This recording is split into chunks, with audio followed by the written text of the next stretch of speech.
أشهد أن لا إله إلا الله وحده لا شريك له وأشهد أن محمدا عبده ورسوله أما بعد فأعوذ بالله من الشيطان الرجيم بسم الله الرحمن الرحيم الحمد لله رب العالمين الرحمن الرحيم مالك يوم الدين إياك نعبد وإياك نستعين اهدنا الصراط المستقيم صراط الذين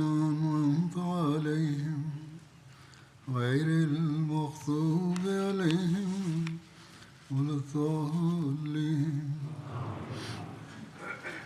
পরীক্ষার যুদ্ধে বনু কুরাইজার অঙ্গীকার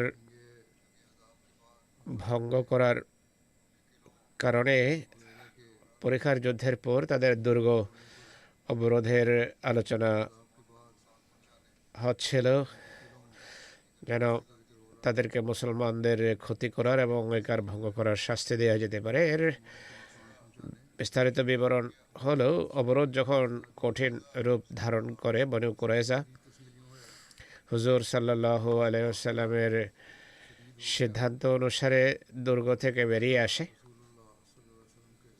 বনু কুরাইজার দুর্গ কতদিন অবরোধ করে রাখা হয়েছিল বা অবরোধ কতদিন স্থায়ী হয় এই সম্পর্কে বিভিন্ন রওয়ায়েত আছে। কোনো কোনো রওয়ায়েত অনুসারে 10 দিন, কোনো রওয়ায়েতে 15, কোনো রওয়ায়েতে 14, আর কোনো কোনো রওয়ায়েতে 25 দিনের কথা উল্লেখ করা হয়েছে। হযরত মির্জা বশির আহমদ সাহেব ইতিহাসের বিভিন্ন রওয়ায়েত থেকে সংকলন করে বলেন, এই অবরোধ মোটামুটি বা মোটের উপর 20 দিন স্থায়ী হয়। হযরত সাদ বিন মুআজকে এই সিদ্ধান্তের জন্য সালিস বা হাকাম নিযুক্ত করা হয়। এর বিস্তারিত বিবরণ হলো, হুজুর সাল্লাল্লাহু আলাইহি ওয়াসাল্লাম ইহুদিদের বন্দী করার নির্দেশ দেন, তাদেরকে রশি দিয়ে বেঁধে দেওয়া হয়।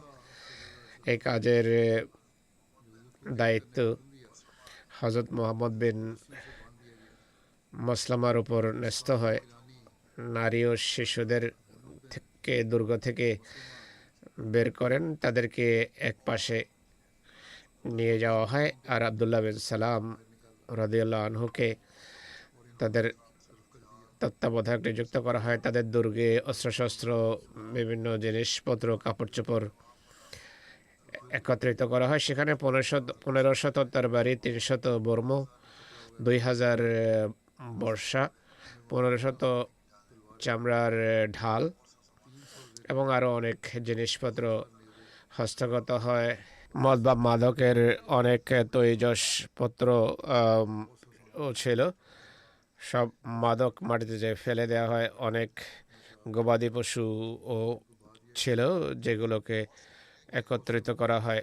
অওস গোত্রের সম্মানিত ব্যক্তিবর্গ মহানবী সাল্লাল্লাহু আলাইহি ওয়াসাল্লাম সকাশে উপস্থিত হয়ে নিবেদন করে যে, হে আল্লাহ রাসূল সাল্লাল্লাহু আলাইহি ওয়াসাল্লাম, বনু কুরাইজা আমাদের মিত্র, অঙ্গীকার ভঙ্গ করার কারণে আমাদের মিত্র লজ্জিত এবং চিন্তিত। আমাদের খাতিরেই তাদেরকে ক্ষমা করুন। মহানবী সাল্লাল্লাহু আলাইহি ওয়াসাল্লাম নীরব বসে থাকেন। অওস এই কথার উপর জোর দিতে থাকে। অওস গোত্রের সবাই এসে আকুতি মিনতি করে একই কথা বলে। হুজুর সাল্লাল্লাহু আলাইহি ওয়াসাল্লাম প্রত্যুত্তরে বলেন, তাদের সম্পর্কে সিদ্ধান্ত করার দায়িত্ব যদি তোমাদের মাঝে একজনের উপর ন্যস্ত করা হয়, তাহলে তোমরা কি পছন্দ করবে? তারা বলে, কেন নয়? তিনি বলেন, এই বিষয়ের সিদ্ধান্ত করার দায়িত্ব সাদ বিন মুআজের উপর ন্যস্ত করা হচ্ছে। অন্য রওয়ায়েতে বিষয়টি এভাবে বর্ণিত হয়েছে যে, হুজুর বলেন,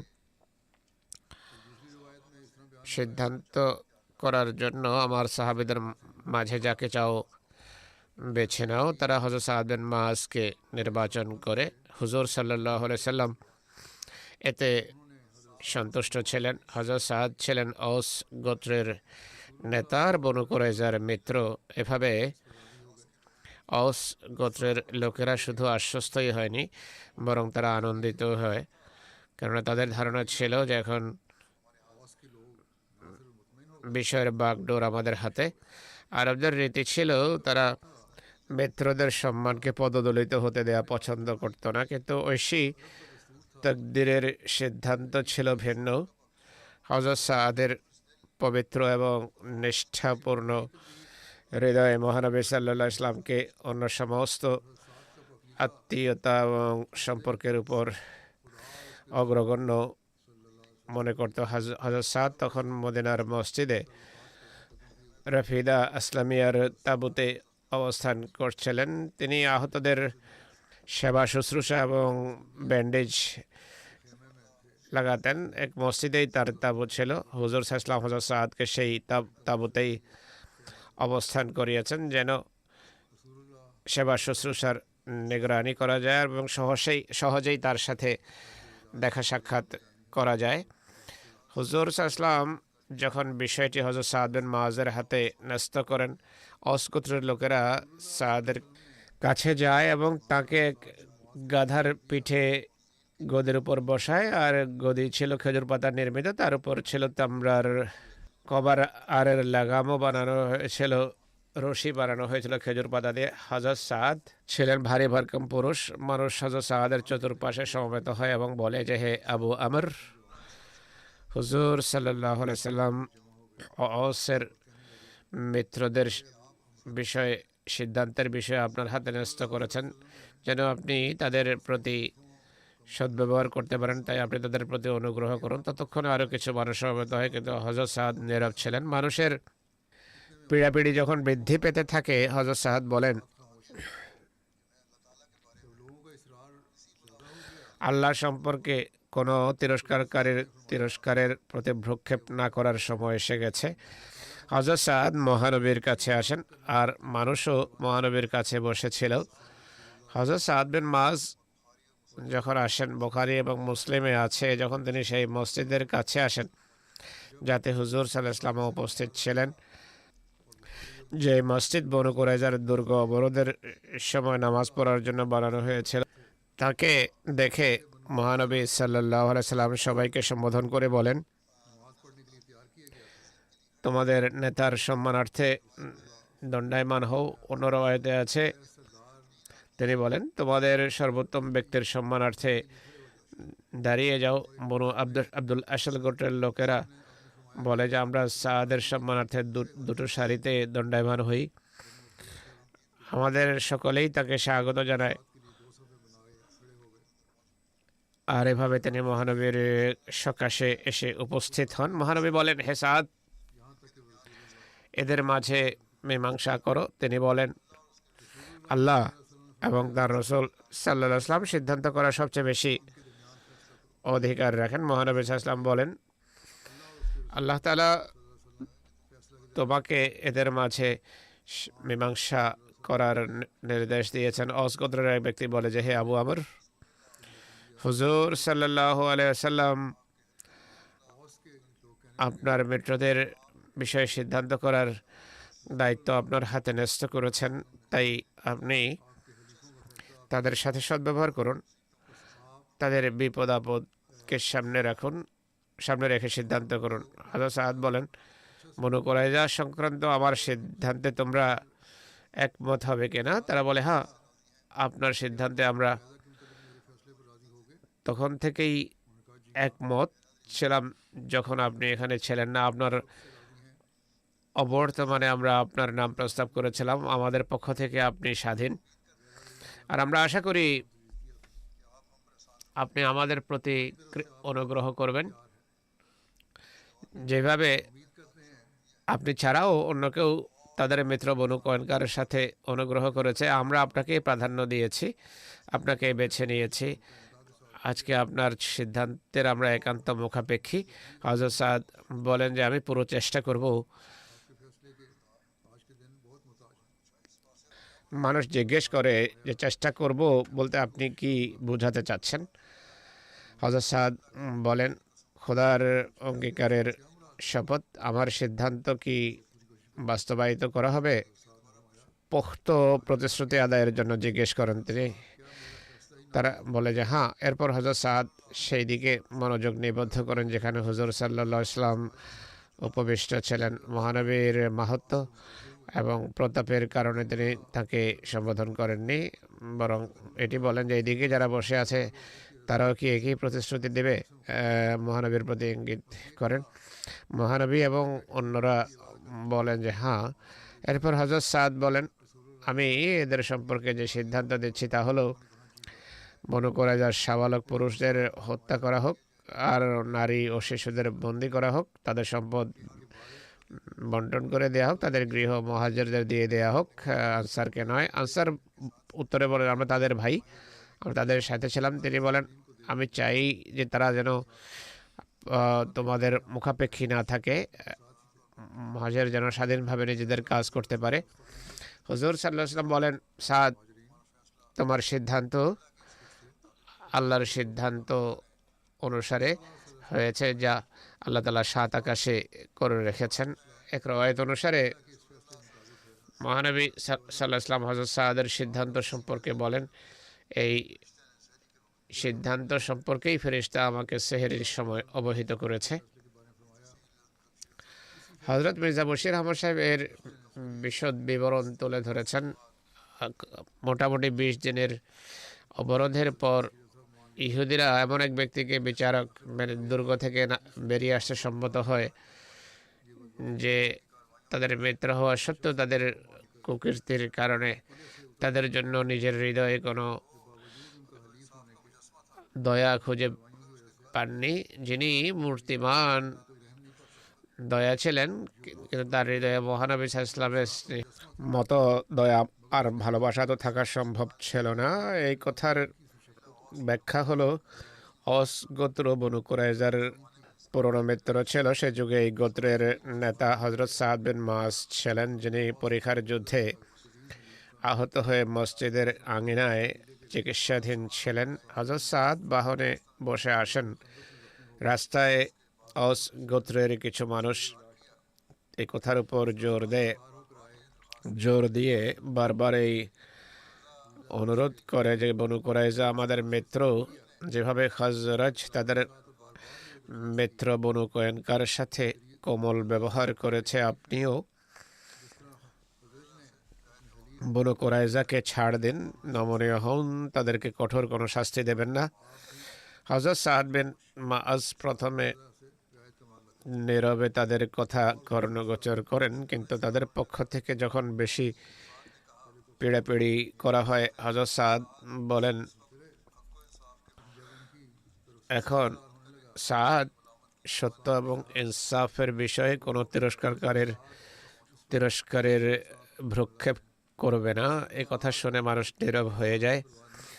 হযরত সাদ যখন মহানবীর সন্নিকটবর্তী হন, সাহাবীদেরকে তিনি সম্বোধন করে বলেন যে কুমু ইলা সাইয়্যিদিকুম, তোমাদের নেতার সম্মানার্থে দাঁড়িয়ে যাও, বাহন থেকে নামার বিষয়ে তাকে সাহায্য করো। হযরত সাদ যখন বাহন থেকে অবতরণ করে মহানবীর প্রতি অগ্রসর হতে থাকেন, মহানবী তাকে সম্বোধন করে বলেন, সাদ, বনু কুরাইজা তোমাকে সালিশ নির্ধারণ করেছে, তাদের সম্পর্কে তুমি যে সিদ্ধান্ত করবে তারা মেনে নেবে। তখন সাদ অসের প্রতি দৃষ্টি নিবদ্ধ করে বলেন, আলাইকুম বিযালিকা আহদুল্লাহি ওয়া মিসথাকুহু।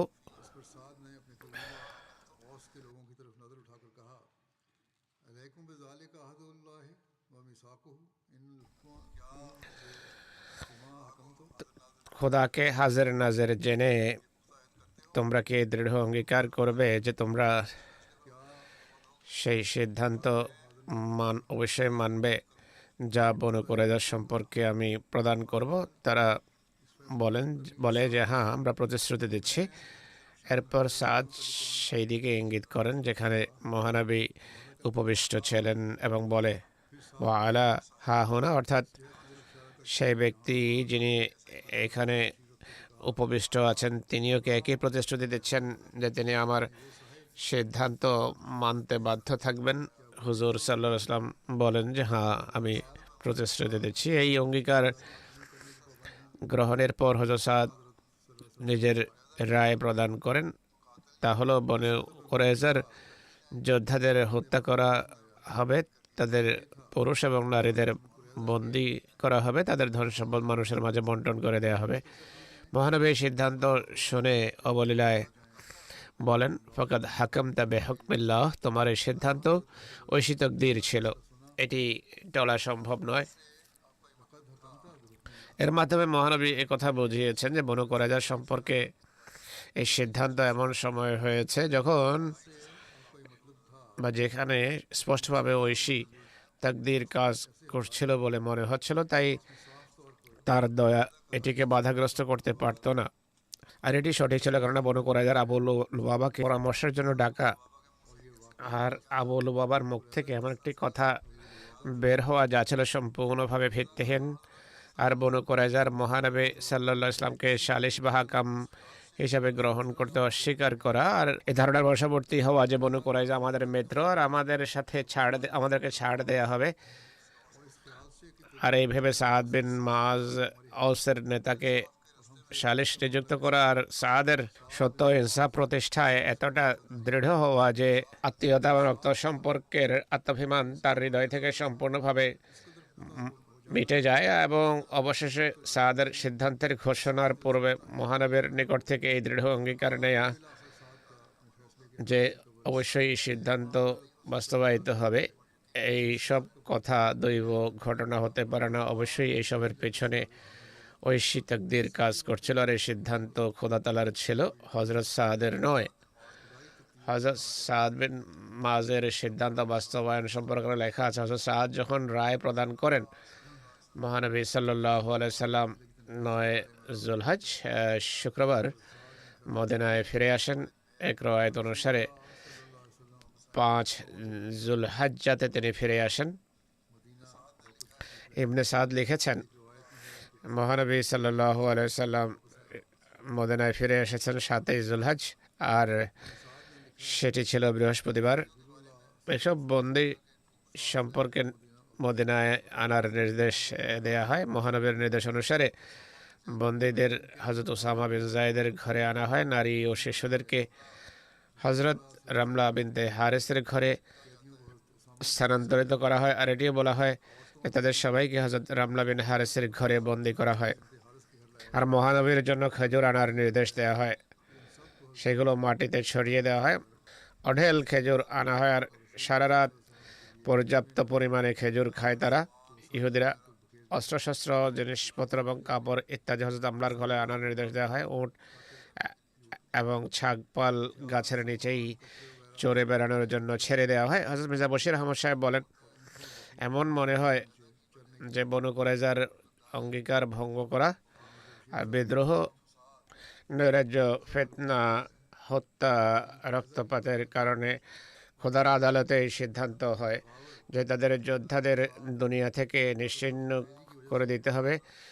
সূচনাতে মহানবীর হৃদয়ে উপর থেকে প্রেরণা সঞ্চারিত হওয়া যুদ্ধের সম্পর্কে বোঝা যায় এটি ঐশী তাকদীর ছিল, কিন্তু খোদা তাআলা চাইতেন না যে তার রসুলের মাধ্যমে এই সিদ্ধান্ত জারি হোক।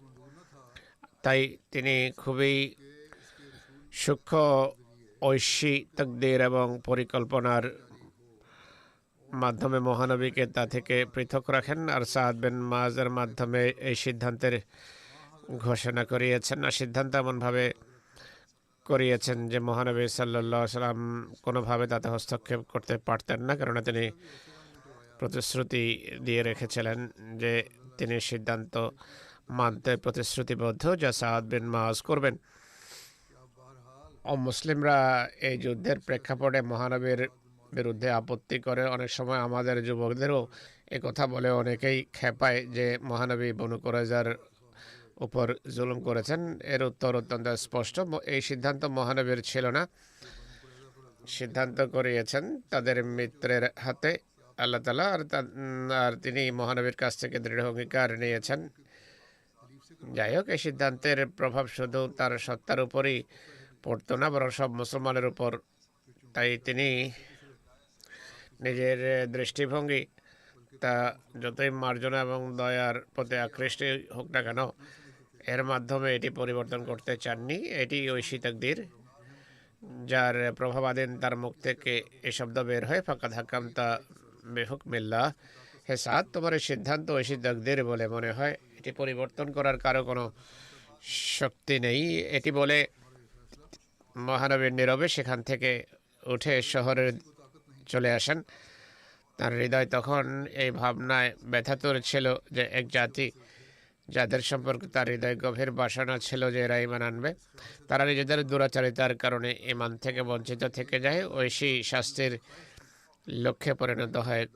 খুব সম্ভব তখন তিনি আক্ষেপের সাথে বলেন যে লাউ আমানাবে আশরাত মিনাল ইয়াহুদ লা আমানাত ইয়াহুদ, ইহুদিদের মধ্য থেকে যদি কেবল 10-12 জন প্রভাবশালী ব্যক্তি ঈমান আনত, তাহলে আমি আল্লাহর কাছে আশা করতাম যে পুরো জাতি ঈমান আনবে এবং তারা ঐশী শাস্তি থেকে রক্ষা পেত। সেখান থেকে ওঠার সময় নির্দেশ দেন যে বনু কুরাইজার পুরুষ, নারী এবং শিশুদের আলাদা করে দেয়া হোক। উভয় দলকে পৃথক পৃথকভাবে মদিনায় আনা হয়। শহরে দুটো পৃথক পৃথক ঘরে তাদের সমবেত করা হয়। হুজুর সাল্লাল্লাহু আলাইহি ওয়াসাল্লামের নির্দেশের অধীনে সাহাবীরা, যাদের মাঝে অনেকে হয়তো ক্ষুধার্ত থেকে থাকবেন, তারা বনু কুরাইজার খাবারের জন্য অঢেল ফল সরবরাহ করেন। লেখা আছে যে ইহুদিরা সারা রাত ফল খেতে থাকে। প্রভাতে মদিনার এক বাজারে গর্ত খোদাই করার নির্দেশ প্রদান করা হয়, যা আবু জাহা মদবির ঘর থেকে আজারু জায়েদ পর্যন্ত খোদাই করা হয়। এরপর হুজুর সাল্লাল্লাহু আলাইহি ওয়াসাল্লাম বসেন, তার সাথে অন্য সাহাবীরাও কিছু ছিলেন। তিনি বনু কুরাইজার পুরুষদের ডাকেন, তাদের দলবদ্ধভাবে বের করা হতো এবং সেই পরীক্ষায় হত্যা করা হতো। তাদের যখন নিয়ে যাওয়া হচ্ছিল, তারা কাব বিন আসাদকে সম্বোধন করে বলে,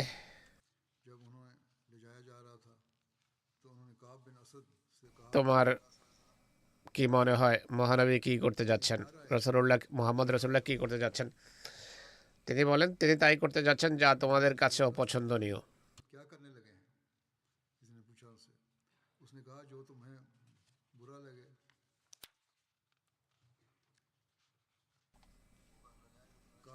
অর্থাৎ মুহাম্মদ রাসূলুল্লাহ তা করতে যাচ্ছেন যা তোমরা পছন্দ করবে না, তোমরা ধ্বংস হও। তোমরা কথা বোঝার কাছেও আসো না। যিনি ডাকেন তিনি ছাড়েন না, আর যে চলে যায় সে ফিরে আসে না। খোদার কসম, এর জন্য তার বাড়ি এখন তোমাদের বাঁচার বা প্রাণে রক্ষা পাওয়ার আর কোনো সুযোগ নেই। আমি তোমাদেরকে ভিন্ন কথার দিকে ডেকেছিলাম, কিন্তু তোমরা অস্বীকার করেছ। ইহুদি বলে যে এটি রাগের সময় নয়, যদি তোমার মতামত আমরা মেনে নিতাম, সে অঙ্গীকার ভঙ্গ করার দোষে দোষী হতাম না যা আমাদের এবং মুহাম্মদ রাসূলুল্লাহর মাঝে হয়েছে। হুয়াই বিন আখতাব বলে যে এখন এই বাদানুবাদ বা সমালোচনা বাদ দাও, এখন তোমাদের কোনো শাস্তি লাঘব করা হবে না। তরবারির অপেক্ষা করো। হযরত আলী এবং হযরত জুবাইরকে ইহুদিদের হত্যার কাজে নিযুক্ত করা হয়। কোনো কোনো রওয়ায়াত অনুসারে কিছু বন্দীদের হত্যা করার জন্য কতক সাহাবের হাতে তুলে দেওয়া হয়। এ সম্পর্কে হযরত মির্জা বশির আহমদ সাহেবের বিবরণ রয়েছে। পরের দিন সকালে হযরত সাদ বিন মুআজের সিদ্ধান্ত বাস্তবায়িত হওয়ার ছিল। হুজুর সাল্লাল্লাহু আলাইহি ওয়াসাল্লাম কয়েকজন সোচ্চার ব্যক্তিকে এই দায়িত্ব পালনের জন্য নিযুক্ত করেন। নিজেও পাশে এক জায়গায় বসেছিলেন, যেন সিদ্ধান্ত বাস্তবায়নের সময় যদি এমন কোনো কথা সামনে আসে যাতে তার দিক নির্দেশনার প্রয়োজন থাকে, তাহলে তিনি যেন তাৎক্ষণিকভাবে সিদ্ধান্ত দিতে পারেন। এছাড়া কোনো অপরাধ সম্পর্কে কোনো ব্যক্তির পক্ষ থেকে যদি প্রাণ ভিক্ষার অনুরোধ করে, তিনি যেন তাৎক্ষণিকভাবে সিদ্ধান্ত দিতে পারেন। যদিও সাহাদের সিদ্ধান্তের বিরুদ্ধে বিচার বিভাগীয় সিদ্ধান্তের দৃষ্টিকোণ থেকে তার সামনে উপস্থাপন করা সম্ভব ছিল না, কিন্তু এক বাদশাহ এবং রাষ্ট্রের প্রধান হিসাবে যে কোনো ব্যক্তি সম্পর্কে কোনো কারণ ছাড়াও প্রাণ ভিক্ষার অ্যাপিল শুনতে পারেন। তিনি দয়ার আতিশয্যে এটিও বলেন, অপরাধীদেরকে যেন এক একজন করে পৃথকভাবে হত্যা করা হয়। একজনকে মৃত্যুদণ্ড দেওয়ার সময় অন্য অপরাধী যেন সামনে না থাকে।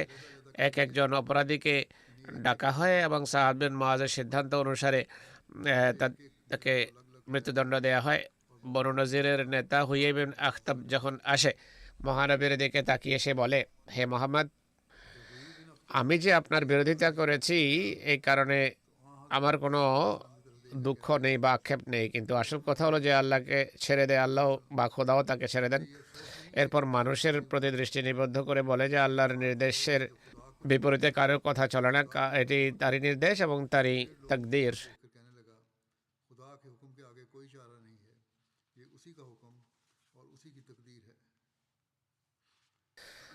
কুরাইজার নেতা কাব বিন আসাদকে যখন হত্যা করা হয়, তাকে যখন বৌদ্ধভূমিতে আনা হয়, মহানবী তাকে ইঙ্গিতে মুসলমান হওয়ার আহ্বান জানান। সে বলে, হে আবুল কাসেম, মুসলমান হয়ে যেতাম, কিন্তু মানুষ মনে করে মৃত্যুকে ভয় করছে, তাই আমাকে ইহুদি ধর্মে মৃত্যুবরণ করতে দাও। এক ইহুদি রফার ক্ষমার ঘটনাও আছে। মির্জা বশির আহমদ সাহেব লিখেছেন, রফা নামের এক ইহুদি ছিল। সে এক কোমল হৃদয়ের অধিকারিণী মুসলমান নারীর কাছে কাকুতি মিনতি করে তার পক্ষে সুপারিশের জন্য দাঁড় করায়। মহানবী সেই মুসলমান নারীর সুপারিশে রফাকে ক্ষমা করেন। বস্তুত তখন যে ব্যক্তির সুপারিশেই মহানবীর সকাশে করা হয়, তিনি তাৎক্ষণিকভাবে তাকে ক্ষমা করে দেন। এটি কথার প্রমাণ বহন করে যে তিনি সাআদের সিদ্ধান্তের কারণে বাধ্য ছিলেন, নতুবা আন্তরিকভাবে তিনি তাদেরকে হত্যা করতে চাইতেন না। স্পষ্টভাবে সেই অপবাদের উত্তর দেওয়া হচ্ছে যে মহানবী এটাকে জুলুম করেছেন। আর এভাবেই হয়, অর্থাৎ বনু কুরাইজার পুরুষদের হত্যা করা হয়, মৃত্যুদণ্ড দেওয়া হয়, যতক্ষণ না এই কাজ শেষ হয়। সূর্যের আলো অস্তমিত যাওয়া পর্যন্ত তাদেরকে মৃত্যুদণ্ড দেওয়া হয়। এরপর তাদেরকে গর্তে কবরস্থ করা হয়। এসব কিছু হযরত সাআদ বিন মুআযের চোখের সামনে হয়। আল্লাহ তার দোয়া কবুল করেন, তার হৃদয় প্রশান্ত হয়। ঐতিহাসিক রওয়ায়াত অনুসারে মহিলাদের মধ্য থেকে শুধু নবাতাকে মৃত্যুদণ্ড দেওয়া হয়। সে বনু কুরাইজার এক ব্যক্তি হাকামের স্ত্রী ছিল। সে এক মুসলমান সাহাবী হযরত খালাদকে উপর থেকে পাথর মেরে হত্যা করে, যে বনু কুরাইজা দুর্গের পাশে বসেছিলেন। এই অপরাধের জন্য তাকে মৃত্যুদণ্ড দেওয়া হয়। কোনো কোনো জীবনীকারের সাথে একমত নন। তাদের মতে বনু নজির বা খায়বারের কত ঘটনাকে গুলিয়ে ফেলা হয়েছে বা অন্য কোনো লক্ষণের কারণে এই মহিলার হত্যার ঘটনা কোনোভাবে সঠিক হতে পারে না। একটি ঘটনা রোহানা বিনতে যায়েদ নজরিয়া সংক্রান্ত রয়েছে। বনু কুরাইজার নারী এবং শিশুদেরকে মদিনার পুরুষদের মাঝে বন্টন করে দেওয়া হয়। তাদের মাঝে বনু কুরাইজার এক নারী রেহানা বিনতে যায়েদও ছিল। বনু কুরাইজার হাকাম নামের এক ব্যক্তির সাথে তার বিয়ে হয়েছিল। হুজুর সাল্লাল্লাহু আলাইহি ওয়াসাল্লাম তাকে নিজের জন্য বেছে নেন। কারো কারো মতে সে ইসলাম গ্রহণ করেছিল, কারো মতে মহানবী তাকে বাদী বা দাসী হিসাবে নিজের কাছে রেখেছেন, কারো কারো মতে তিনি বিয়ে করেছিলেন। বিভিন্ন রওয়ায়াত রয়েছে। কি সত্য আর কি মিথ্যা এর ব্যাখ্যা পরে আসছে। এই রওয়ায়াতের খতিয়ে দেখলে বোঝা যায় যে জীবনীকাররা এ বিষয়ে ভুল করেছে। এই রওয়ায়াতটি অবাস্তব এবং দুর্বল। যদি কোনো সত্য এতে থেকেও থাকে, কেবল এতটা যে মহানবী তাকে মুক্ত করে দিয়েছিলেন আর তিনি তার পিত্রালয়ে ফিরে যান, সেখানে মৃত্যু হয়। কথার কথা, যদি এই রওয়ায়াতকে সঠিক বলেও মনে করা হয়, তাহলে স্মরণ রাখতে হবে মহানবী তাকে বিয়ে করেছিলেন, দাসী হিসাবে রাখেননি। হযরত মির্জা বশির আহমদ সাহেব লিখেছেন, রোহানা শিরোনামে তিনি লিখেছেন। কোনো কোনো ঐতিহাসিক লেখে যে বনু কুরাইজার বন্দীদের মধ্য থেকে রেহানা নামের এক নারী ছিল। হুজুর সাল্লাল্লাহু আলাইহি ওয়াসাল্লাম তাকে দাসী হিসাবে নিজের কাছে রাখেন। এই রওয়ায়তের ভিত্তিতে উইলিয়াম মিউর এই প্রেক্ষাপটে মহানবীর বিরুদ্ধে খুবই মর্মযাতনাদায়ক কথা বলেছে। সত্য কথা হলো এই রওয়ায়তটি সম্পূর্ণভাবে ভ্রান্ত এবং ভিত্তিহীন। বুখারীর লিখিত রওয়ায়ত যাতে এটি বর্ণনা করা হয়েছে যে মহানবী বনু কুরাইজার বন্দীদেরকে সাহাবীদের মাঝে বন্টন করছেন, সেই রওয়ায়ত এই কথাকে ভ্রান্ত প্রমাণ করে। যদি মহানবী কোনো বন্দী নারী ঘরের জন্য পৃথক করে রাখতেন তাহলে স্বভাবতই বুখারীর রওয়ায়তের উল্লেখ থাকতো, কিন্তু বুখারীতে এর ইশারায় এটি উল্লেখ করা হয়নি। এছাড়া অন্যান্য রওয়ায়ত থেকে স্পষ্টভাবে প্রমাণিত রেহানা সেসব বন্দীদের একজন ছিলেন যাকে হুজুর সাল্লাল্লাহু আলাইহি ওয়াসাল্লাম অনুগ্রহ করে ছেড়ে দিয়েছিলেন। এরপর রেহানা মদিনা থেকে বিদায় নিয়ে পিত্রালয়ে অর্থাৎ বনু নজিরে চলে যায়। সেখানে থাকে আল্লামা ইবনে হাজার, যিনি ইসলামের শীর্ষ পর্যায়ের একজন গবেষক। তিনি এই রওয়ায়তকেই সঠিক আখ্যায়িত করেছেন। কিন্তু যদি এটি মেনেও নেওয়া হয় যে রেহানাকে হুজুর সাল্লাল্লাহু আলাইহি ওয়াসাল্লাম স্বয়ং নিজের তত্ত্বাবধানে নিয়ে এসেছিলেন, তাহলেও তিনি মহানবীর স্ত্রী ছিলেন, দাসী নয়। যে সমস্ত ঐতিহাসিক রেহানা সম্পর্কে এটি বর্ণনা করেছেন যে মহানবী তার নিগরানিতে নিয়েছিলেন, তাদের বেশিরভাগ স্পষ্টভাবে ব্যাখ্যা করেছেন তিনি তাকে মুক্ত করে তাকে বিয়ে করেছিলেন। ইবনে সাদ রেহানার ভাষায় একটি রওয়ায়ত উল্লেখ করেছেন। রেহানা নিজেই বলেন যে হুজুর সাল্লাল্লাহু আলাইহি ওয়াসাল্লাম আমাকে মুক্ত করে দিয়েছিলেন, আর আবার ইসলাম গ্রহণ করার পর তিনি আমাকে বিয়ে করেন। আমার হক মোহরানা ছিল 12 উকিয়া বা 40 দিরহাম। ইবনে সাদ এই রওয়ায়তের বিপরীতে দ্বিতীয় রওয়ায়ত যার উপর উইলিয়াম মিউর তার কথার ভিত্তি রেখেছে সেটিকে সম্পূর্ণভাবে ভ্রান্ত আখ্যা দিয়েছেন, সন্দেহযুক্ত রওয়ায়ত। আর এটি লেখা আছে যে এটি জ্ঞানীদের গবেষণা বুখারীর রওয়ায়ত থেকে স্পষ্ট হয় প্রধানত, আর সাহাবীদের মাঝে এটি জানা ছিল। মহানবী রেহানাকে নিজের তত্ত্বাবধানে নেননি, বরং তাকে তিনি মুক্ত করে দিয়েছিলেন। এরপর সে গিয়ে নিজ পিত্রালয়ে বসবাস করা আরম্ভ করে। আর এই রওয়ায়তকে মানা হলেও এটি সত্য যে মহানবী নিজ তত্ত্বাবধানে নিয়ে তাকে মুক্ত করে দিয়েছেন, এরপর তাকে বিয়ে করেছেন, তাকে দাসী হিসাবে তিনি রাখেননি, যেমনটি কেউ কেউ লিখেছে। তা কতটা সঠিক আল্লাহ তাআলাই ভালো জানেন। এই কথাও স্মরণ রাখার যোগ্য, রেহানার নাম, বংশ আর গোত্র সংক্রান্ত রওয়ায়তগুলোতে এত মতভেদ রয়েছে যে এই নামের কেউ ছিল বলে সন্দেহ করলে এটি অমূলক কিছু হবে না। এই কথাকে যদি সামনে রাখা হয় যে তাকে এমন এক ব্যক্তির স্ত্রী বলা হয় যিনি পৃথিবীতে সবচেয়ে বড় ঐতিহাসিক ব্যক্তি, আল্লাহু আলাম। মালে গনিমত বন্টন সংক্রান্ত বিস্তারিত কথা হলো হুজুর সাল্লাল্লাহু আলাইহি ওয়াসাল্লাম সবার মাঝে খেজুর বন্টন করেন।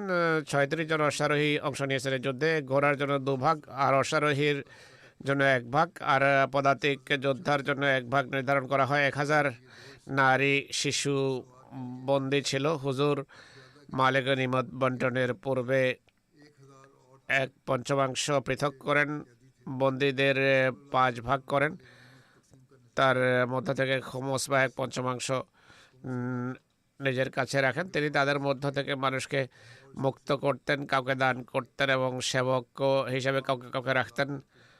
সব জিনিসের খুমস পৃথক করে অংশ বন্টন করা হয়। প্রত্যেক অংশের জন্য লটারি করা হতো। লটারিতে খুমস হিসাবে যা বের হতো তা তিনি নিতেন।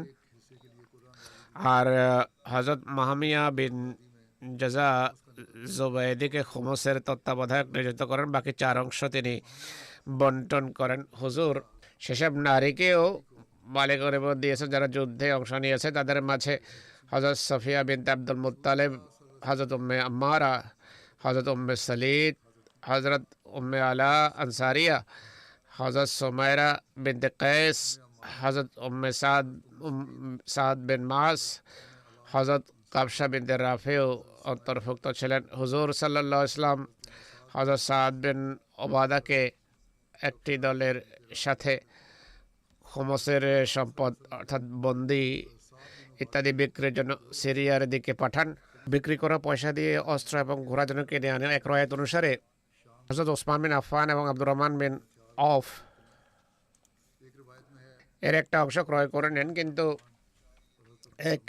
এক মত হলো এসব বন্দিকে মদিনাতেই রাখা হয়, কোথাও প্রেরণ করা হয়নি। ধীরে ধীরে মহানবী সাল্লাল্লাহু আলাইহি ওয়াসাল্লাম তাদের অনুগ্রহ করে দয়া করে মুক্ত করতে থাকেন। হযরত মির্জা বশির আহমদ সাহেব রাদিয়াল্লাহু তাআলা আনহু ব্যাপক গবেষণা করেছেন ইতিহাস গ্রন্থমূলে।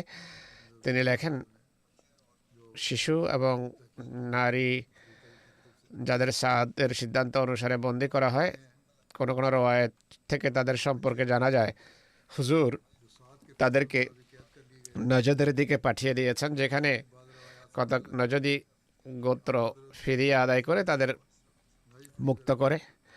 এই অর্থ দ্বারা মুসলমানরা তাদের যুদ্ধের জন্য ঘোড়া এবং অস্ত্র ক্রয় করে। যদি এমনটি হয়ে থাকে তা অসম্ভব কিছু নয়, কারণ আজাদিরা বনু কুরাইজার মিত্র ছিল, আর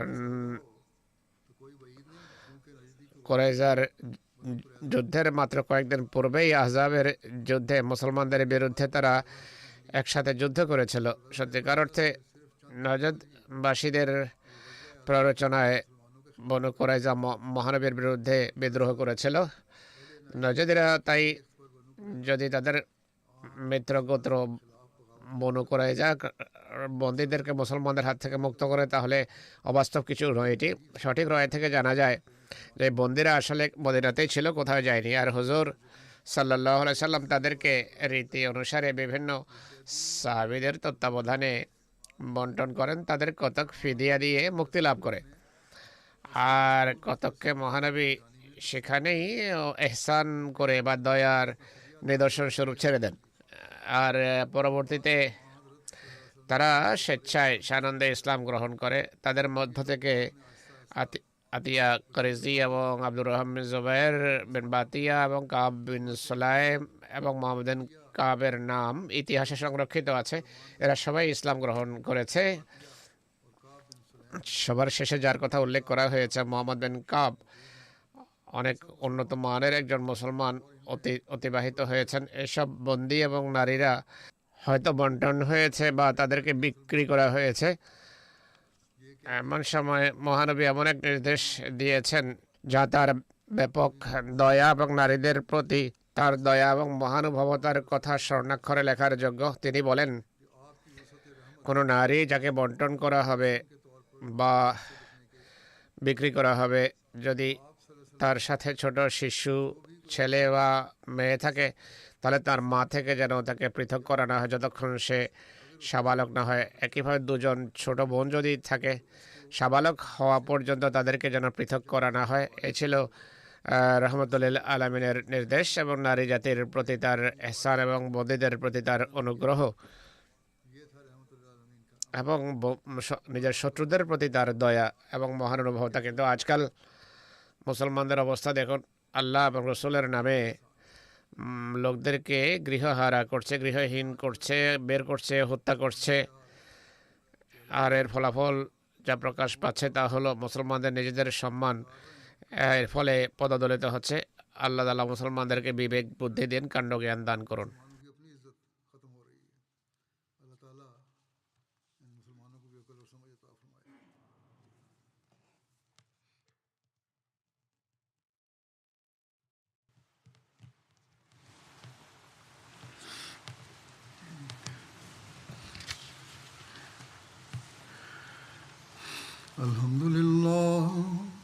الحمد لله نحمده ونستعينه ونستغفره ونؤمن به ونتوكل عليه ونعوذ بالله من شرور أنفسنا ومن سيئات أعمالنا من يهده الله فلا مضل له ومن يضلل فلا هادي له ونشهد أن لا إله إلا الله ونشهد أن محمدا عبده ورسوله عباد الله رحمكم الله إن الله يأمر بالعدل والإحسان وإيتاء ذي القربى وينهى عن الفحشاء والمنكر والبغي يعظكم لعلكم تذكرون واذكروا الله يذكركم وادعوه يستجب لكم ولذكر الله أكبر